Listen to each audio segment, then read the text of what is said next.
like that.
Which one we want to do first? I see. That's a right of I did the long with my That's a right of the It's this one.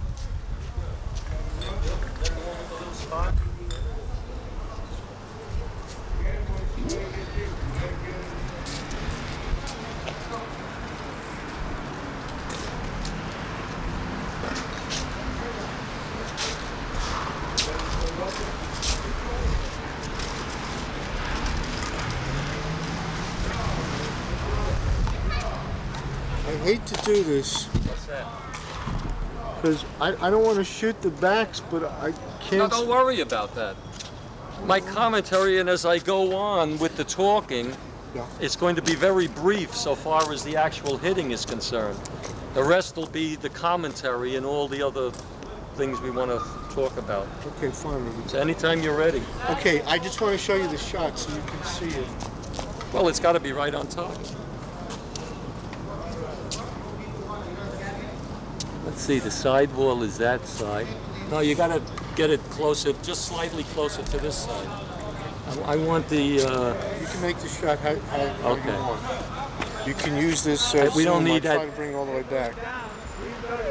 No, stand back because Ruby has to... Okay.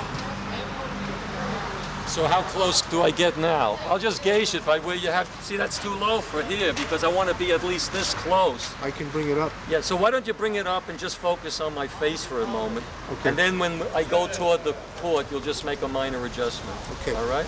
Good. Now, how would you like to do this?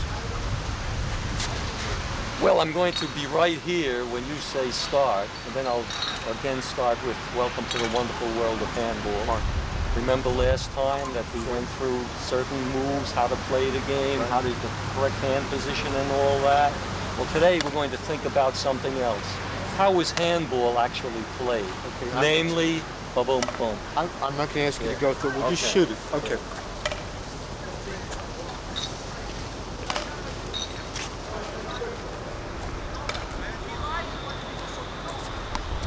Okay, so we're on now, Ruby. Okay. Hi. Welcome again to the wonderful world of handball. My name is Ruby Obert, and just take a look at me. I don't know how old you think I am, but I've been playing this game for over 53 years. And what does that have to do with your enjoyment of the game?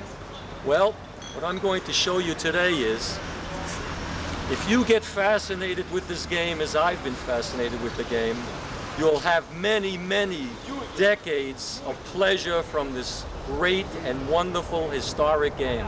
As you remember, it started in Greece about 2,000 years ago, where they took a hair compacted ball covered with leather, and they tried to throw it through a hoop on a wall.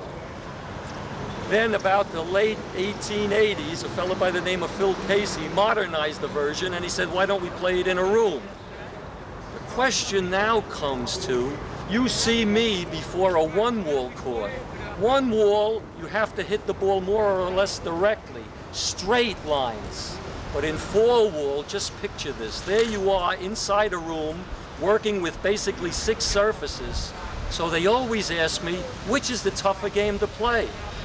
If the basic premise is that the ball is virtually always traveling about 90 miles an hour, and the player always has to be in motion to catch up to it, on a court like this, the one-wall court, there are no side walls to stop the momentum of the ball. That means the one-wall player has to be like a thoroughbred racehorse. He has to have the ability to run to both sides and still having the skill in either hand to catch up to the ball and then direct it to its proper place. Whereas in four-wall, you could take that young thoroughbred racehorse, that agile young man who can run laterally and move with the speed of lightning. He'll wind up playing an elderly guy like me on a four-wall court. You know, a guy with white hair, looks like he can hardly move. And sometimes the young guy's embarrassed to ask the older guy to play a game. But the older guy always says, okay, and then the younger guy always thinks, well, I'll just hit the ball a little easier so the old guy doesn't have a coronary. But before you know it, the skill of the older person translates into this. He sees as that ball leaves the younger man's hand, and no matter how many surfaces it hits, intuitively he knows where the ball is going to wind up. Consequently, he doesn't scout around, run around trying to follow the ball as the younger man would.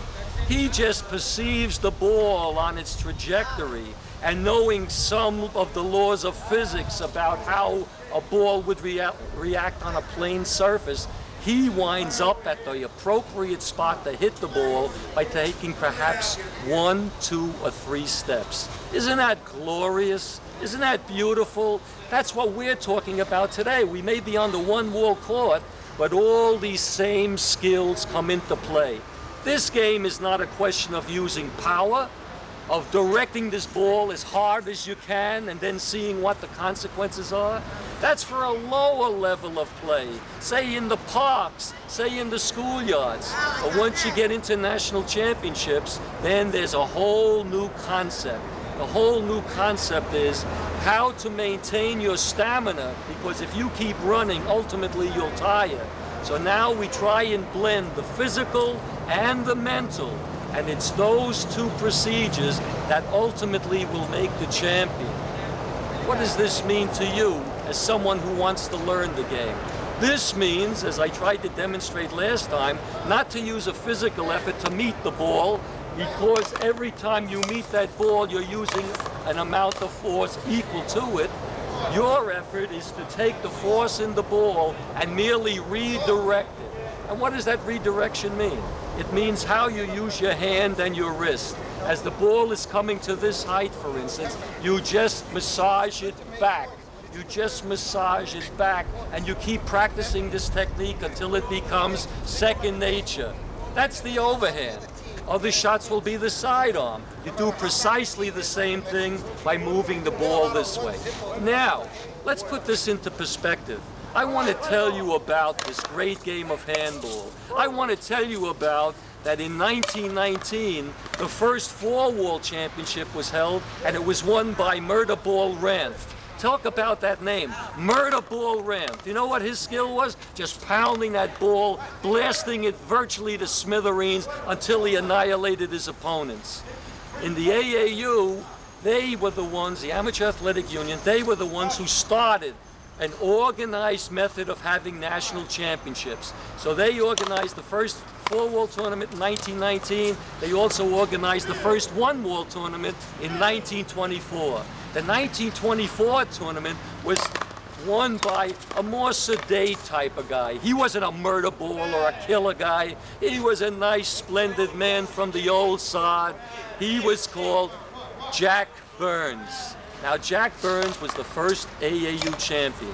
Over time, though, Tournaments were held in all areas of the country, at the Los Angeles Athletic Club, in the Detroit Athletic Club, in the New Orleans Athletic Club, at the New York Athletic Club. These were the main places where four-wall was played.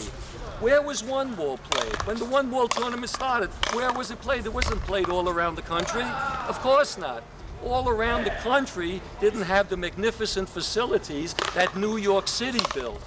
During the Depression, as you remember, 1,200 courts were built around the city, and that put idle men into a pleasurable pursuit so they wouldn't do antisocial acts. So now we have a feel of how one-wall and four-wall blended together. Now, you want to think about this. When we started these various tournaments, over time, in the 1980s, someone said, look, we've had a tremendous history of handball. We've had a glorious history of handball. We've had magnificent champions. Why don't we start a Hall of Fame? So in the 1980s, a Hall of Fame was indeed started, and names like somewhat the public wouldn't really recognize, but handball aficionados would instantly. Names like Joe Platak, who won 7 nationals in a row. Names like Vic Hershkowitz, who was the first to win the singles, the national singles title in one-wall, three-wall, and four-wall. Just imagine, if you will, for the moment, of trying to perfect your skills in one-wall, finding yourself now in a four-wall tournament where you're playing in a room and trying to use your one-wall skills to master the game of four-wall, which includes ceiling shots, back-wall shots, and the like. Well, this man, a great champion, Vic Hershkowitz, was the first to win it in one-wall, also three-wall, which is a front wall with 2 sides, no back, and four-wall. He was so great over his time that just recently an International Jewish Hall of Fame was formed, and Vic Hershkowitz will soon be inducted into that Hall of Fame as one of the greatest Jewish all-round champions of all time. So, we talked about Joe Platak, we talked about Vic Hershkowitz. Down into the modern era, we'll talk about fellas like Joe D'Urso, Steve Sandler, in four-wall, Paul Haber, Vern Roberts, and the current champion who took away the title recently from the most wonderful, magnetic, skilled practitioners of the four-wall game, Natty Alvarado. Natty Alvarado won 9 out of the last 11 four-wall singles championships. He also won some doubles championships with Vern Roberts. He came as a poor kid from Mexico. As a matter of fact, I can tell you this now, he was a wetback. He was here illegally. But he came to the United States and he was befriended by someone in Texas where they had four-wall facilities. Natty showed his skills immediately. A very slim person with athletic ability written on his face. And you know what? A desire to excel, because it was a way for him to survive. He put on handball exhibitions, he played in the tournaments. There's a pro tour for the last 10 or 11 years, started by the United States Handball Association, and now the first prize is $3,500. When Natty started, it was about $1,000. But he was able to make a lot of money because he won all the pro stops in addition to the national championship, and then he got sponsorships. The Champion Glove Company, the Saranac Glove Company, the Spalding Ball, the people who make the ball. Now, putting the pieces together, he used his athletic prowess and he used name recognition that some insurance company out in the Midwest took him on as a person who would be able to sell life insurance and put it through pension plans and buy-sell agreements and estate planning. So, after his career is now ended and taken over by the New York Athletic Club's John Bike, who recently won the singles in three-wall and the doubles in three-wall. He went on to dethrone Natty Alvarado, and I must admit, Alvarado is now 35. He has some elbow problems, but still, John Bike was able to play for 1 week straight, won the four-wall singles and the four-wall doubles too. Now the question is, the great Oscar Obert was the only player to amass 42 national championships in one-wall, three-wall, and four-wall. And even though I mentioned the great Vic Hershkowitz, he has 26 national champions. Oscar has 10 Grand Slams. That means 11 Grand Slams. That means he won the singles and the doubles in the same week of competition. Hershkowitz, when we compare the records, great champion that he is, he wasn't able to make it too much in doubles because doubles has to do with teamwork. So Vic only was able to manage 2 Grand Slams. Takes away nothing from the skilled man. I'm trying to give you a feeling for the Hall of Fame. I'm trying to give you a feeling for how the game progressed. The Amateur Athletic Union during the mid-60s started tempering down about sponsoring 4-wall. And by 1951, the United States Handball Association, with Bob Kendler, who was a builder from Chicago, he put all the pieces together to have a national association, the United States Handball Association, dedicated only to the furtherance of handball. Putting all this into perspective, we've had some wonderful byproducts from the game. We've had world championships where people from Australia, Ireland, Mexico, Canada, and even a transplanted American went to Africa, South Africa, and he represented South Africa. We had championships in 1964, 1967, and the like. My 2 brothers and I were lucky enough to be the national champions in 1967. It's the national champion that represents the country in the World Championship, and my 3 brothers and I went up to Canada, to Toronto, and we were able to win those championships. Now, the World Championship category is not that intense for good reason. You try to get money together, you try to get sponsors together, and this happens to be the problem in trying to further handball. For instance, some people ask, why isn't handball on the Olympics? And another person will say, of course it is. And then I have to inform them that's field handball, which is similar to soccer. You don't kick the ball, but you throw it. There's a goal line, and you fly through the air throwing the ball at the goalkeeper. That is not the handball I'm talking about. You need about 16 countries in order to have the sport recognized, in order to be part of the Olympic scheme. Now, why wouldn't it be worldwide? After all, you have the Great Wall of China where you can play handball. You had the Berlin Wall in Europe where you could play handball.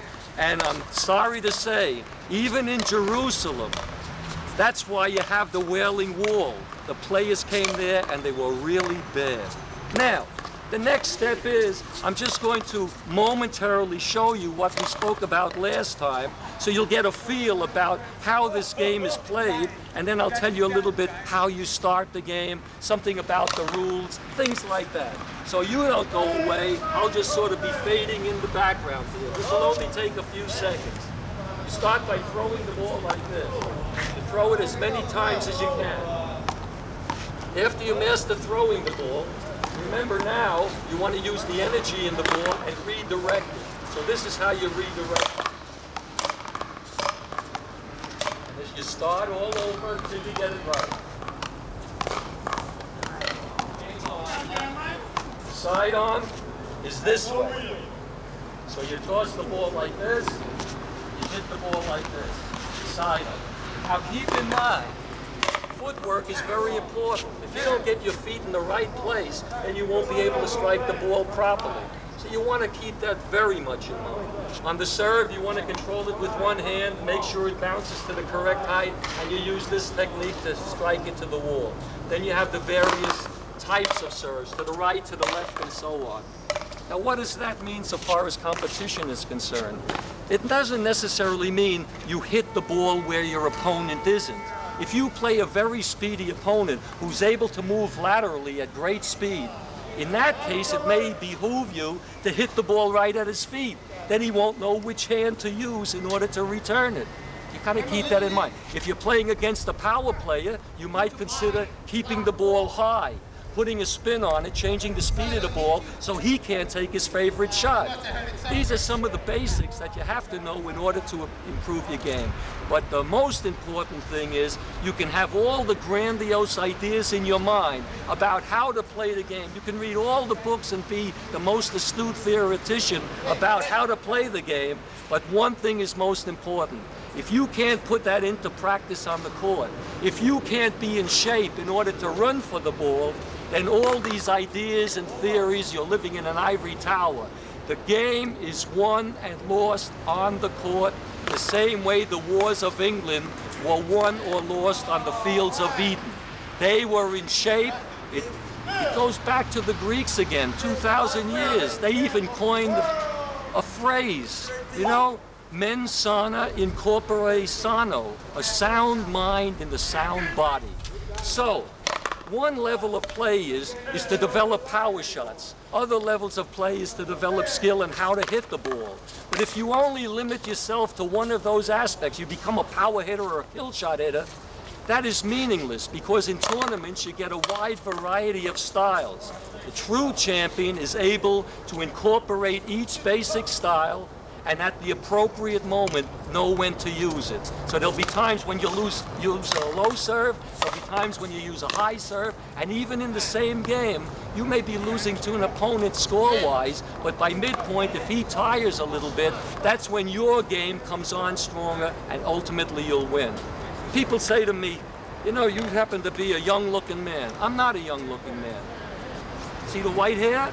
But I'll tell you one thing, I've been playing this game for over 50 years, and the thing people always are amazed at, look, I'm going to take the jacket off like this as they do in the movies. See? You just take it like this and you flip it away. There's two things to consider. Being lucky enough to be in a sport for many, many years, and the other thing is knowing how to take care of your body. They say, what do you do? What do you eat? How do you do it? Do you take vitamins?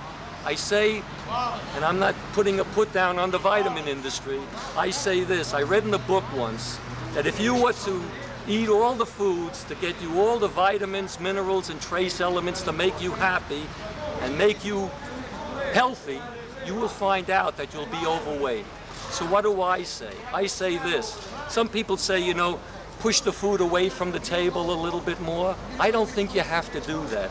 I think that if you combine physical fitness and a game like handball, burning off the calories by this beautiful game, your metabolism will be so finely tuned that ultimately you'll be able to eat anything you want.